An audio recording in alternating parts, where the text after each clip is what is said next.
అందరికీ నమస్కారం. ఒక జనసేన కార్యకర్తగా కాదు, ఒక ప్రభుత్వానికి సంబంధించిన ఎమ్మెల్సీగా కాదు, లేకపోతే ఒక కుటుంబానికి సంబంధించినటువంటి వ్యక్తిగా కాదు, ఒక సినిమా మనిషిగా కాదు, ఒక మామూలు హ్యూమన్ బీయింగ్గా నేను ఈ మాట మాట్లాడుతున్నాను. దీంట్లో ఎవరికైనా సరే వివాదాస్పదం చేయాలనుకుంటే అది మీ వ్యక్తిగత ఇష్టం.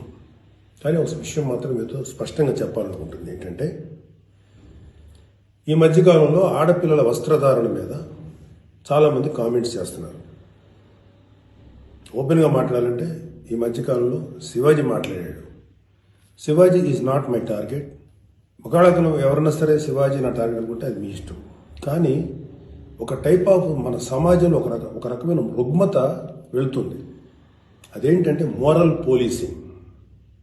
It's called moral policing. ఎంత మిత్తులో బతుకుతున్నారంటే సామాన్య జనం చాలామంది ఈ మేల్ చావనిస్టిక్ సొసైటీ, మగ అహంకారంతో ఉన్నటువంటి మన సమాజం, ఆడపిల్ల ఎలా ఉండాలి, ఆడపిల్ల వస్త్రధారణ ఎలా ఉండాలి, ఆడపిల్లలు ఎలా మాట్లాడాలి, ఆడపిల్లలు ఏం మాట్లాడాలి, ఏమి మాట్లాడకూడదు, దీని మీద ప్రతి ఒక్కడు, అతను పండితుడు కానించి పామరుడు దాకా ప్రతి ఒక్కడు ఆడపిల్ల ఎలా ఉండాలో మాట్లాడతారు.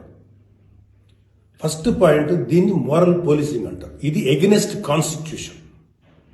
ఒక ఆడపిల్ల ఇలాంటి వస్త్రధారణ చేసుకోకూడదు, ఒక ఆడపిల్ల ఇలాంటి వస్త్రధారణ చేసుకోవాలి అని చెప్పడానికి మీకేం హక్కు ఉంది? ఏ రైట్ ఉంది మీకు? అంటే మగవాడు కాబట్టి ఎవరి గురించి అని ఏదైనా స్వేచ్ఛగా మాట్లాడతారా? దురదృష్టం ఏంటంటే ఇలా మాట్లాడే మగవాళ్ళకు కూడా ఆడవాళ్ళ నుంచి ఒక రకమైన మద్దతు లభిస్తుంది. మనస్ఫూర్తిగా చెప్తున్నాను, ఖచ్చితంగా వాళ్ళ మనసులోంచి వచ్చింది కాదు. అందరి యాక్సెప్టెన్స్, భర్త ఏమనుకుంటాడో, ఆ చుట్టుపక్కల మగవాళ్ళు ఏమనుకుంటారో, ఇంకొక వ్యక్తులు ఏమనుకుంటారో అనే మాట్లాడే ఆడవాళ్ళే తప్ప ఇన్నర్గా ప్రతి ఆడబిడ్డకి ఒక సెల్ఫ్ రెస్పెక్ట్ ఉంటుంది. ఎలాగో ఒక ఆడపిల్ల డ్రెస్ ఇలా ఉండాలని మనం అడుగుతాం, ఎలాగో ఒక ఆడపిల్ల ఈ డ్రెస్ వేసుకోవాలి చెప్తాం. ప్రపంచంలో ఫ్యాషన్ అనేక రకాలుగా మారుతుంటుంది.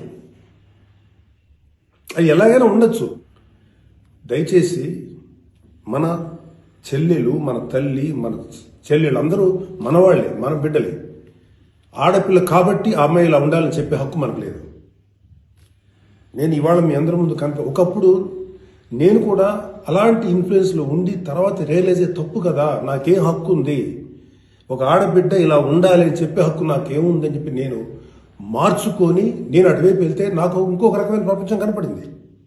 అరే వాళ్ళు ఏం తప్పు చేశారయ్యా, వాళ్ళు ఏం తప్పులు చేశారని చెప్పి వాళ్ళని అడ్డగోలుగా మీద పడిపోతున్నాం. ఇలా డ్రెస్ వేసుకోవాలి, వేసుకోకపోతే చాలా వాళ్ళని ఒక తప్పుడు క్యారెక్టర్లుగా ఎలా ట్రీట్ చేస్తారు? సరే, ఒక విషయం చెప్తున్నాను. ప్రపంచవ్యాప్తంగా ఉన్న విషయం ఏంటంటే ఆడపిల్లల మీద జరిగేటువంటి అట్రాసిటీస్ వాళ్ళు వేసుకున్న వస్త్రధారణ మీద కాదు, మగవాడి యొక్క క్రూరత్వం, మగవాడి యొక్క బలం, పశు బలం, వీటి మీద దీనికి తగ్గట్టుగా వాడి పశుబలానికి, వాడి క్రూరత్వానికి తగ్గట్టుగా ఆడపిల్లలు బలైపోతారు తప్ప ఏ ఆడపిల్ల కూడా వస్త్రధారణ మీద అవ్వలేదు. ఇది మిత్. మీరు కావాలంటే ఏ ఛానల్లను చూడండి, ఏ యూట్యూబ్లను కొట్టండి, లేకపోతే ఏ గూగుల్లోనే వెతకండి, చరిత్ర చూసుకోండి. ప్రతివాడు స్టేజ్ ఎక్కేసి ఆడపిల్ల ఇలా ఉండాలి, అలా ఉండాలి, మీరు ఎప్పుడు చెప్పడానికి ఆడపిల్ల ఇలా ఉండాలని? బతకనేయండి. ఏ మగవాడితో సమానంగా బతికే హక్కు లేదా ఆడపిల్లలకి? వాళ్ళకి నచ్చిన డ్రెస్ వేసుకునే హక్కు లేదా?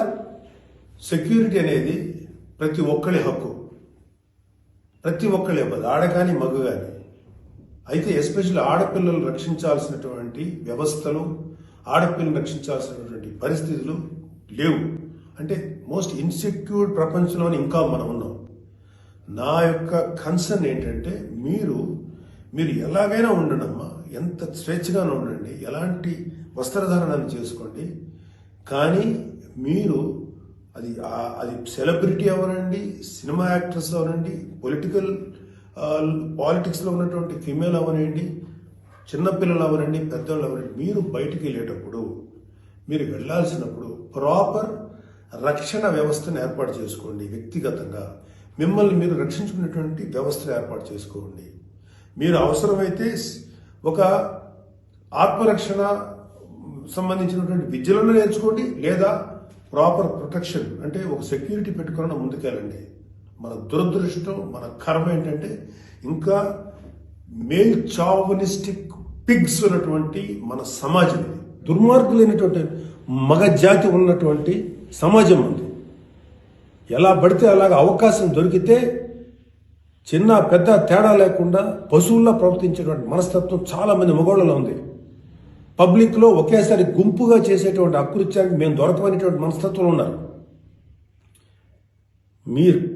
మీరు ఎలా ఉండాలో అలా ఉండండి, మీకు ఎలా కావాలో అలాగే ఉండండి, ఎలాంటి డ్రెస్ వేసుకోవాలో అలాగే వేసుకోండి, తప్పలేదు. చెడ్డ పనులు చేయకండి, యాంటీ సోషల్ ఎలిమెంట్స్గా బారకండి, క్రైమ్ చేయకండి, ఇది చెప్పండి మీరు. అంతేగాని ఇలాంటి డ్రెస్ వేసుకోవద్దు, ఇలా ఉండొద్దు, ఎలా హక్కు ఉందండి మనకి? మగవాళ్ళకి ఏ హక్కు ఉందండి? మహా చెప్పాలనుకుంటే అమ్మ మీ మీద ఎవరన్నా అటాక్ చేస్తే తిరిగి కొట్టగలిగేటువంటి శక్తిని సంపాదించుకోండి, డిఫెన్స్ నేర్చుకోండి.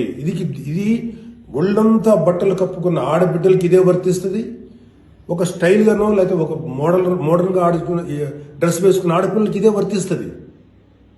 దీనికి మగవాడి యొక్క చండాలమైనటువంటి మనస్తత్వం చాలా, అంటే నాట్ ఆల్ మేల్, సపోజ్ కొంతమంది క్రూయల్, ఒక ఆడదాన్ని విలాస వస్తువు చూసే ప్రతి మగ వెధవతి చెప్తున్నాం, వాళ్ళకి ఏనా ఒకటే, ఒళ్ళు నిండా బట్టలు కప్పుకున్నా ఒకటే, మోడర్న్గా స్టైల్గా బట్టలు వేసుకున్న ఆడది ఒకటే. వాళ్ళు కొంతమంది గురించి ఆడపిల్లలు ఇలా ఉండాలి అలా ఉండాలి చెప్పడానికి ఏంటి? మీరు ఒక్కసారి వడ్డాది పాపయ్య గారి బొమ్మలు చూసారా? మన అజంతా శిల్పాలు చూసారా? చాలా స్టైలిష్గా మోడర్న్గా ఉంటాయి. అంటే ఆడదానికి వస్త్రాలంకరణ అనేది ఆయా సమాజాల యొక్క కల్చర్ని బట్టి మారుతుంటుంది. ప్యాంటు షర్ట్ వేసుకుంటే తప్ప, చుడిదార్ వేసుకుంటే తప్ప, లేకపోతే మోడర్న్గా మిడ్డీ వేసుకుంటే తప్ప, ఇది వాళ్ళ తప్పు కాదు. వాళ్ళకి సరిగ్గా రక్షణ కల్పించలేకపోవటం, రాజ్యాంగమైనటువంటి మన ప్రభుత్వ వ్యవహారం వాళ్ళకి సరిగ్గా రక్షణ కల్పించకపోవటం ప్రభుత్వ వైఫల్యం అవుతుంది. దాన్ని ఎంకరేజ్ చేసి దాన్ని అడ్డుగా తీసుకొని ప్రభుత్వం యొక్క వైఫల్యాన్ని అడ్డుగా పెట్టుకొని దాన్ని చెల్లరిగిపోయే దుష్కర మూకల యొక్క పని తప్ప ఆడపిల్లల తప్పు కాదు. ఆడపిల్లలు వేసుకునే డ్రెస్సు వల్ల ఆడపిల్లల మీద అత్యాచారం జరుగుతుందని మీరు మీ పనికి మాలిన కామెంట్లను సపోర్ట్ చేసుకుంటూ మాట్లాడే మాట ఇది. మారిపోతుంది సమాజం. ఏఐలోకి వచ్చాం మనం, ఆర్టిఫిషియల్ ఇంటెలిజెన్స్లోకి వచ్చాం. ఇంకా ఆడపిల్ల ఇలాగ ఉండాలని చెప్పి మనస్తత్వం ఉన్న మగవాళ్ళని ఖండించండి. ఇన్ని కబుర్లు చెప్తున్నారు. నేను ఒకసారి లాంగ్ బ్యాక్ చెప్పాను,